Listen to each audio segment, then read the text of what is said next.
welcome. Thank you so much for your patience while we were getting set up. So this is going to be a question and answer session. You have the option of asking your question directly to the speaker or writing your question down and putting it in the box. There's some paper and pens in a little box with a label on the back. So you have either option. And I will bring the microphone to you when you have your questions so everyone can hear. We have only 30 minutes, so I would request just one question per person, so please don't ask multiple questions if possible. So we'll go ahead and get started.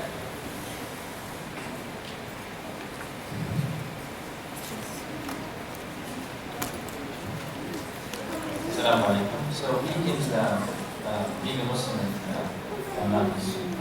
as you feel like, especially women with the hijab, that anxiety, some certain attacks in the media or some cases that happen in the name of Islam, even though Islam is innocent from it. So how can you empower the Muslims to not feel the anxiety when they go out when they go out and to do their daily life activities?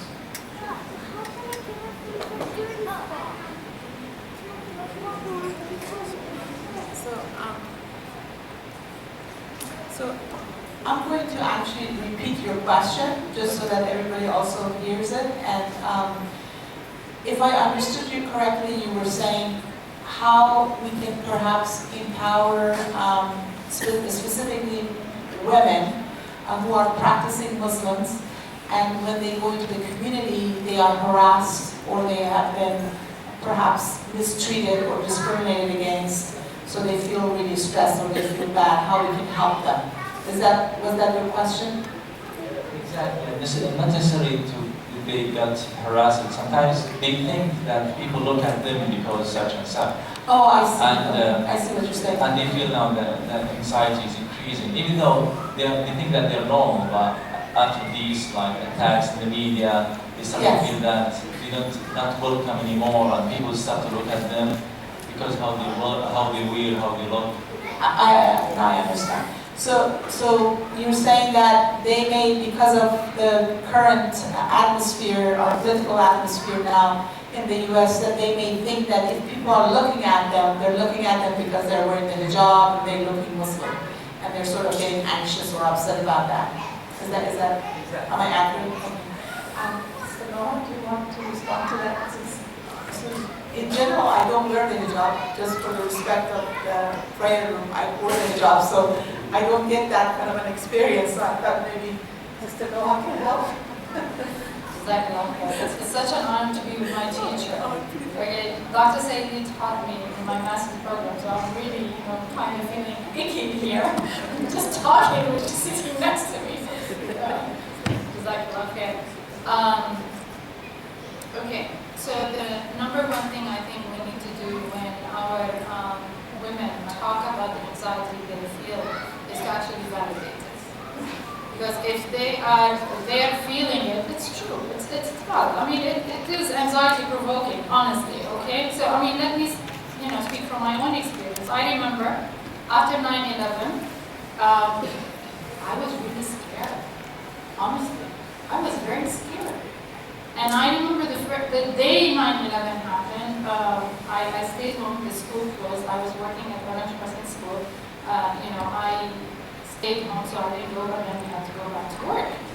And the first week was really nerve-wracking for me. And I remember telling my husband, you know what, all the errands, all the things, you have to go and do them. I'm not going to the grocery store.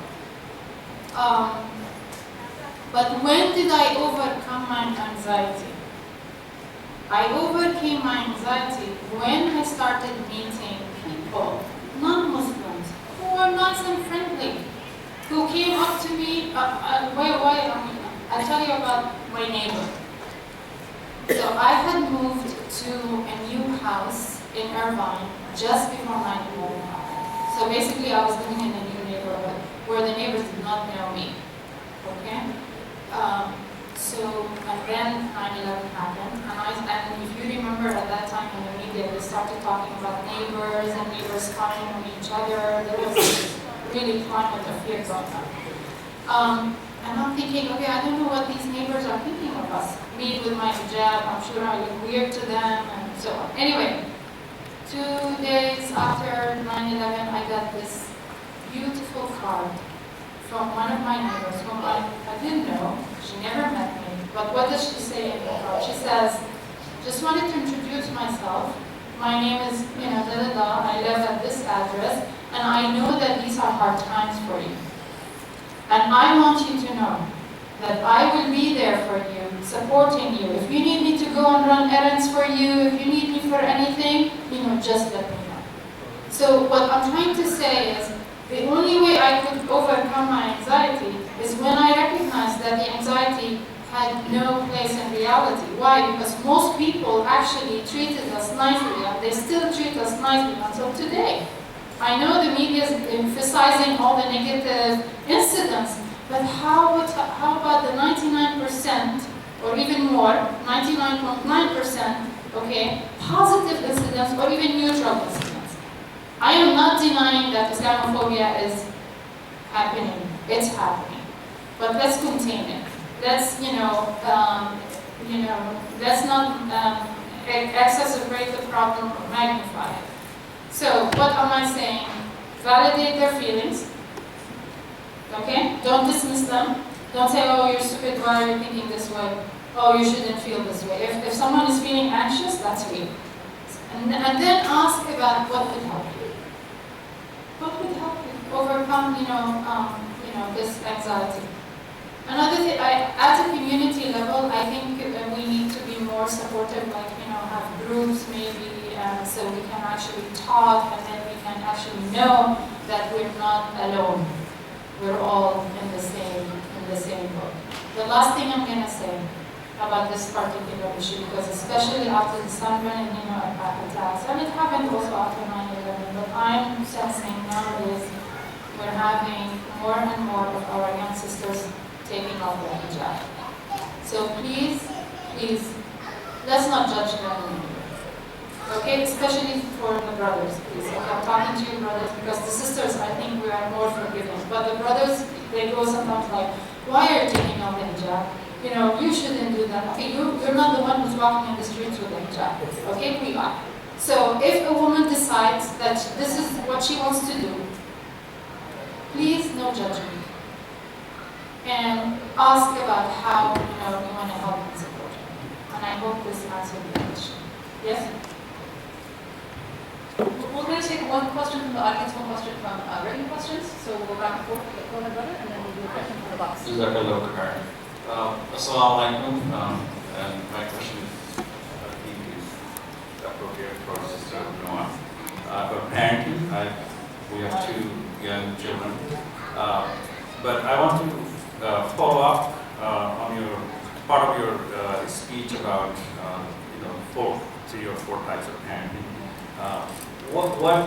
Could you give us some examples of positive parenting, and what is the optimal level of parenting? The way I see it, a lot of parenting tasks are outsourced these days if you compare it to traditional way of parenting, because people are busy with career, they've got a lot of mental preoccupations, going after the next promotion and so forth, dual earners in a family, and so forth. And kids are raised by internet, video games, TV, and we hear all those kind of things. So as parents, what would be practical, and how can you be more efficient in giving them quality parenting and positive parenting? What are some concrete examples? So I know it's a kind of a long question, but just so you know where I'm coming from. Thank you.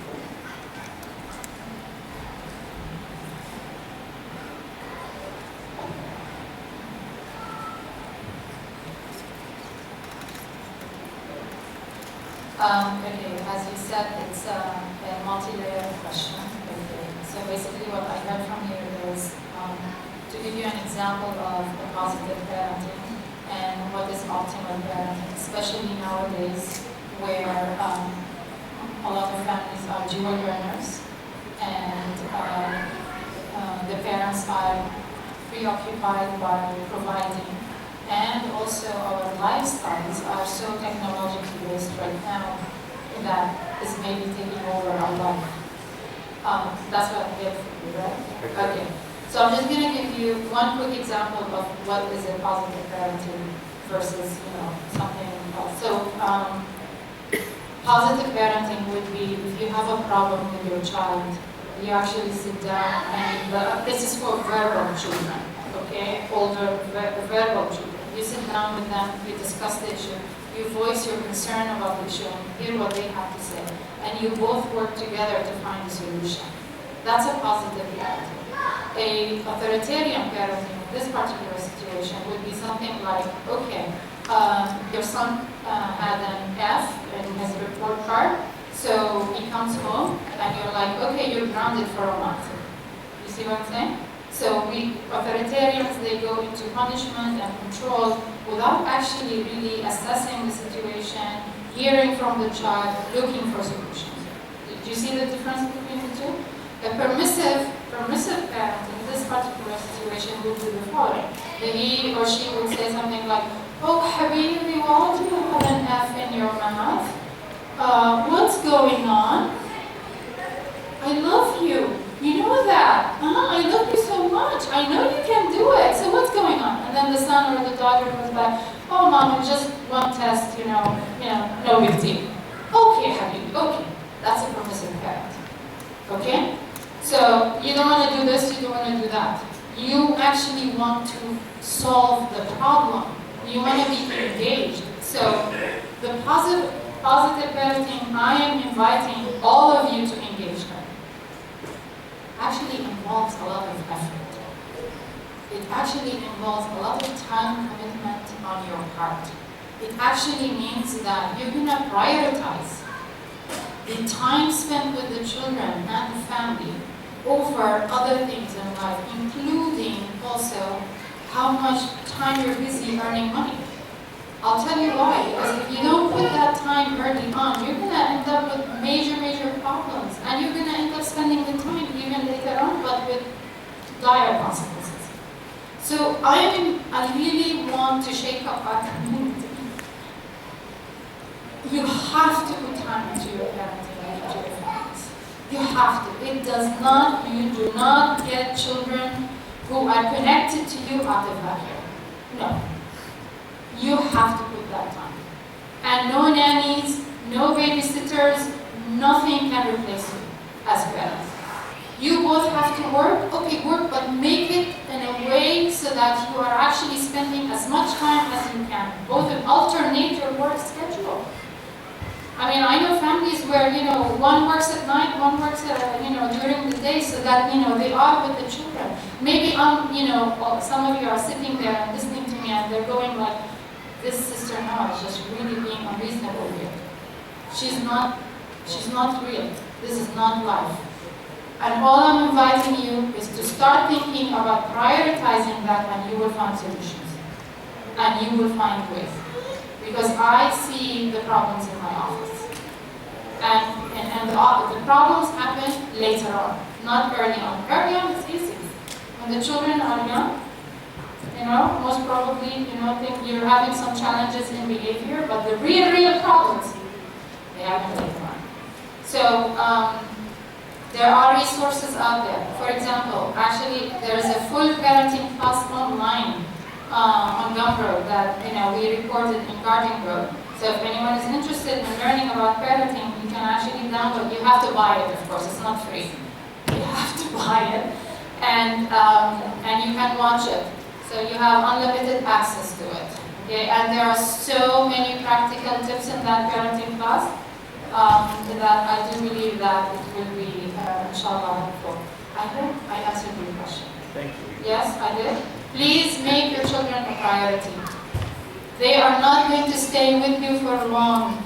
You only have 940 weeks with them until they're 18. 940 weeks.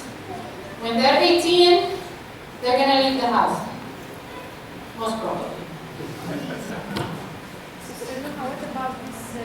So now we have a written question. Yeah. So after hers, Alice, I promise you.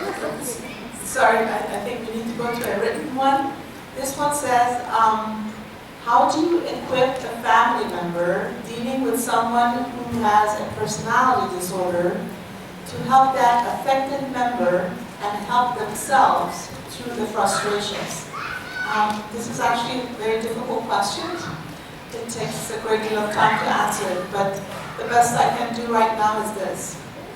I would like to know who has diagnosed that person with a personality disorder. Is that a family diagnosis or is that a professional diagnosis? So that we need to clarify. If it is a professional diagnosis, then the good news is that if that person is seeing a professional, there is hope that over time their experience is going to change, hopefully.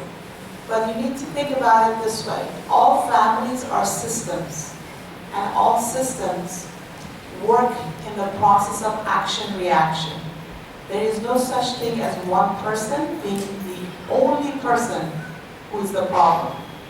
Actually, in our profession, we call that person who comes in as the only person who has the problem as the identified patient, which means this person has been identified to be the patient. But when you do family work or family system work, you're looking at the entire family system, at all the members and their actions and reactions, relationships with each other. Because there is something going on in the system that promotes and maintains the poor behaviors of what we call the identified patient. So I'm hoping that that is very clear. I'm not saying that everybody in that family has a personality disorder, but what I'm saying is that if someone is professionally identified to have a personality disorder, that means they are already in therapy. If they are not in therapy, they need to be in therapy. Personality disorders are very resistant to change. The reason they're called personality disorders, different than the other disorders, is that there are what we call ego-syntonic, meaning the person who experiences it may not know it. They may not feel the suffering, but people who are around them probably are suffering more. So they are less likely to go seek help because there's nothing really about their own experience that is bothering them. Unless something happens, which is again the family's function. The family can do an intervention. They can talk to this person each one at a time in a loving, non-judgmental, non-attacking way to tell the member, look, when you do these behaviors, this is how I feel or experience, and I appreciate if you get some help.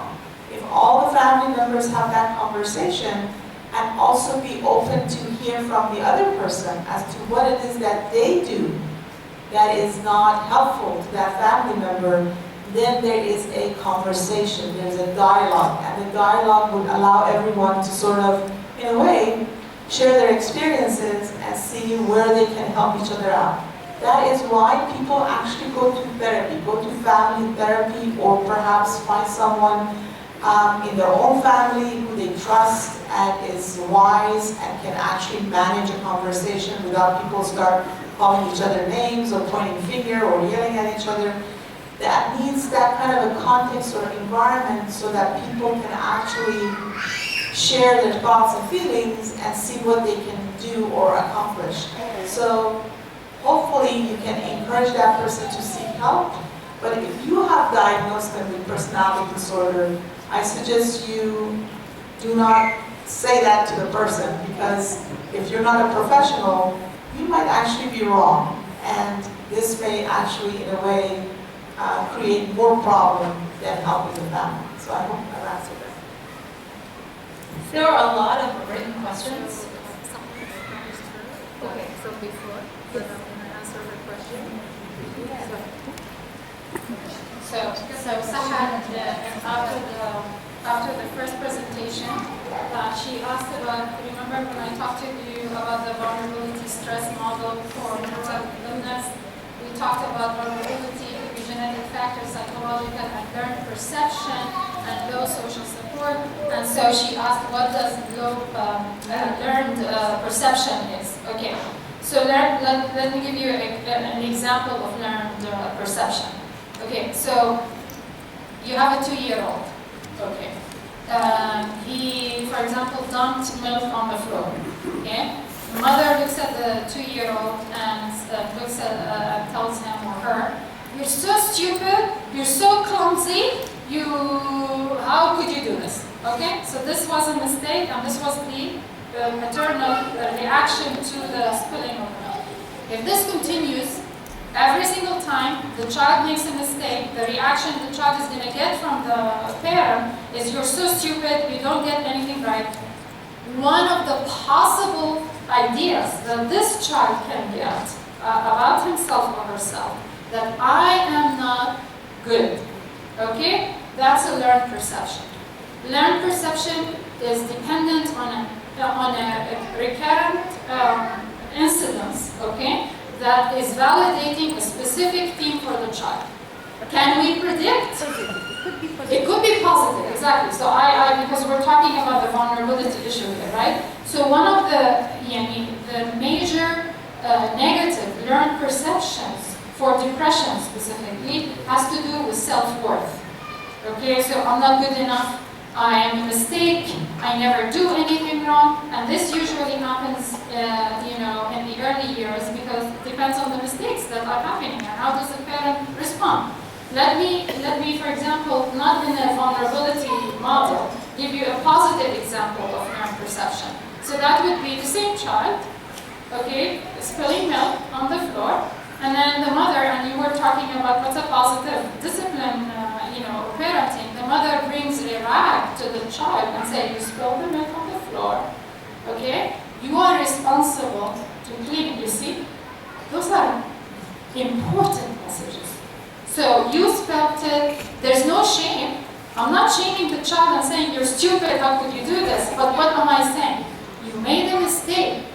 You have to own it, and you have to take care of it. So you are actually, I'm going to hand you the rug, I'm going to teach you how to clean, okay? And you're responsible to fix the mistake. So what's the learned perception in this particular situation?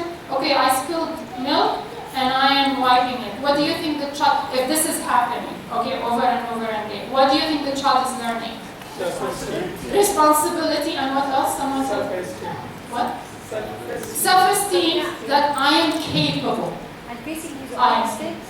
And I Face his own And I can face mistakes, and mistakes are part of life. Okay? Existential messages that we send to our children are so important. So what do we say about mistakes? What do we say about love? Do I only love you when you are doing good? And you're like, okay, when you're doing, something wrong, is like, okay, no, don't talk to me, I can't talk to you, okay, and I don't love you anymore? Is love conditional? And what do we say, which is very important, people? What do we say? How do we explain crises to our children? How do we explain for them death and trauma? One of the beautiful examples I remember when I was an intern, and I used to go to one of the public schools in Garden Grove. I would do counseling for the elementary school kids. So one day I went to school, principal sees me and he's like, "Oh, Noha, I have a case for you today." And I'm like, "Okay, what?" And he's like, "Yeah, we had a girl in 4th grade who was actually in a car accident." I said, "Okay." And he's like, she was sitting in the back seat next to her cousin, and in the car accident, the cousin who was sitting next to her died. She was in the same car, she was sitting next to her, she saw her cousin die. 4th grade. Okay? So 4th grade is about what, 8 years? Or 10? 10? Okay, 10. So he's so worried. He tells me, "I'm so worried about her, and so this is the first day she's coming back to school. Please, we want you to see her." I said, "Of course, no problem." So she comes in, and I'm expecting what? I'm expecting a child who is like broken, right? That's what I'm expecting, because this is like a major. So she sits down, she's calm, okay? She's not anxious. and I say, okay, the principal is kind of worried about you, and because of the accident that happened and that your cousin died. So tell me what's going on with you. I will never forget how she responded. She said, my cousin right now is a bird in heaven, and my cousin is okay. She's Catholic. So the existential message, you see what the parents have done? What have the parents done? They have given her an existential explanation for what happened that will bring her peace. So what are we doing with our children? I'm really, inviting you to consider, how do you respond when you are going through a crisis? What do your children hear from you? Do they hear, Inna lillahi wa inna ilayhi raji'un, la hawla wa la quwwata illa billah, may Allah give us patience, or inshallah we will weather this, inshallah we will have. Do they hear that? Or do they hear, how could this happen to me? Or how could this happen to us? And we're constantly bombarded. We did not recover from the last, problem, and now we have another problem. What existential message are your children getting from you? Because those messages are going to stay with them. So, I hope I answered the question. Yes? And to what extent does the negative family environment elaborate, the disorders? To what extent? To what extent does the negative family environment exacerbate the disorder? As I said before, we don't have predictable. We can't say okay, if the family environment is like this and the genetic predisposition is like this, then the child, is going to be like. We can't. Why? Because there are so many factors. Like for example, a protective factor could be that this particular child has a mentor or has a teacher in school. Okay? And that teacher and that mentor has established a strong relationship, and that becomes protective. And I see this. I see this as the beauty of how Allah subhanahu wa ta'ala created this. Okay, this is me personally. I know you guys are going, Sister is weird. But really, truly, for me, this is very humbling. Because it just shows us how little, we are invited by Allah subhanahu wa ta'ala to do everything in our power to improve our situation and to change the situation. That's our responsibility. But also, we know that Allah works in so many beautiful ways. He sends a disaster one way, but He opens another door of blessing and barakah in another way. We just have to trust. Trust in Him and submit. And say, oh Allah, this is so difficult for me. This is really tough. I don't have anyone except you. And I am seeking you to help me. Submission. Because Islam is about submission.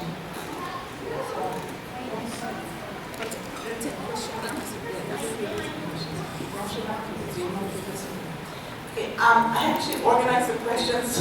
Some of them are they can go together. Few of the questions, so I'm answering them in general because there are many and I would like to get to all of them with Sister Noha's help. This is that are actually focusing on what to do when a family member has a problem and they don't want to basically get help, how to go about it. And one of the questions actually refers to a very severe mental illness where the person is experiencing, but they are not willing to get any treatment. I can tell you this, it's a very difficult experience for family members, truly, and I feel for you, and I know how frustrating and how difficult it might be for you. There is no simple answer. The best way to deal with this is actually the family member who is willing and open to get professional help, which means probably you, who is aware and is understanding what mental health and mental illness is. The person who is willing to get help can actually approach a professional, try to see what they can do for themselves as a way of dealing with the situation, and then asking for family forms of therapy so that the therapist can actually invite the rest of the family to come in. If that individual is not willing to go in on their own, perhaps they can come in as a way of supporting you while you are in therapy. And maybe that would be the first step in introducing them to the process of therapy and how helpful and how empowering it could be for them. So a lot of times people are not willing to do this alone, but if they are coming in to help someone else, which would be probably you, they might be willing to show up, and that would be your opportunity to get them into seeking professional help. Keeping at it and keep telling these people you have a problem, you need to go see someone, you have a problem, you need to go see someone, will just make it worse actually. They will probably dig their heels and they may not want to do this.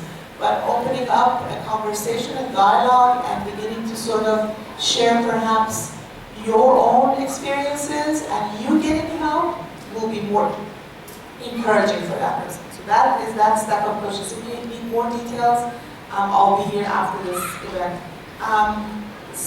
Actually there are a few questions that are more academic with regards to what advice I may have for a young psychology student whose parents are not very much supportive and believe that what she's chosen as a field is against Islam. And unfortunately, I'm not really well studied in Islam or know much about that aspect of our religion. So I would like to defer that to Sister Noha. But I'll tell you this, I was supposed to be an electrical engineer. I'm certainly not. So I was actually, my degree major was mathematics. I have a bachelor's degree in mathematics, in pure mathematics, so I was supposed to actually go and become an electrical engineer. But my love was for psychology since I was 15 years old. And the reason for that was because I was raised with my mother's extended family. And that was a very complicated family, and everybody was at some level or another, was a very complicated personality. By age 15 and a half, after receiving a book from my uncle, who actually later on was trying to stop me from becoming a psychologist, I diagnosed the entire family.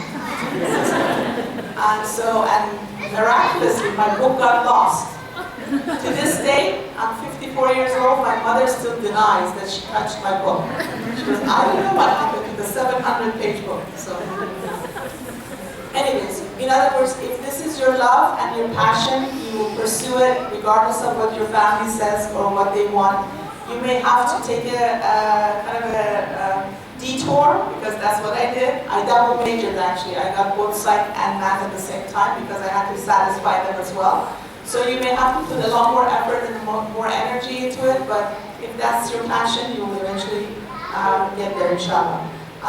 Somebody wanted to know about the hospital in Egypt. I will tell you after this. Then the other questions are a bit more specific and actually have short answers. But before I get into them, do you want to do one and I do one? Okay. So someone asked how we can help someone who is a heroin addict, or is in that sort of a situation, as a friend who's not actually a Muslim.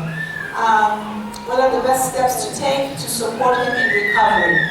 The best way to support someone who has had addictions, if this person is now in the process of recovery, which means that they've already received professional help and rehabilitation, and now they're out, and they're trying to make a living. If that's where their friend is, the best way to do that is to be basically supportive by telling them that you are available to them if they are stressed, if they need someone to talk to, and you can be there in that way.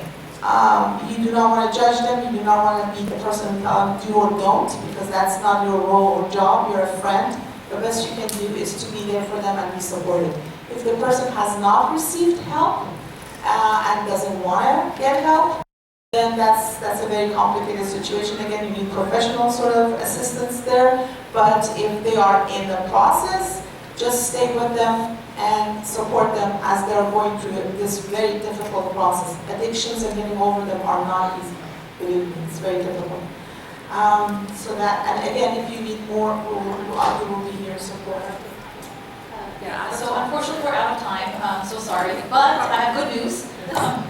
Our wonderful speakers will be here for dinner tonight, inshallah, and the whole purpose of dinner is so that you can sit one-on-one, or not one-on-one, but in a more intimate setting with the speakers and ask your detailed questions. So these questions that you've written down will not go to waste, they will be saved by the speakers, and they will have them at the time of dinner, and you can, inshallah, sit with whichever speaker you have questions for, and dinner will be right after Maghrib. So please stay with us and join us for that, inshallah. We will answer your questions. I know there are a lot of very important questions today, so we don't want to miss those.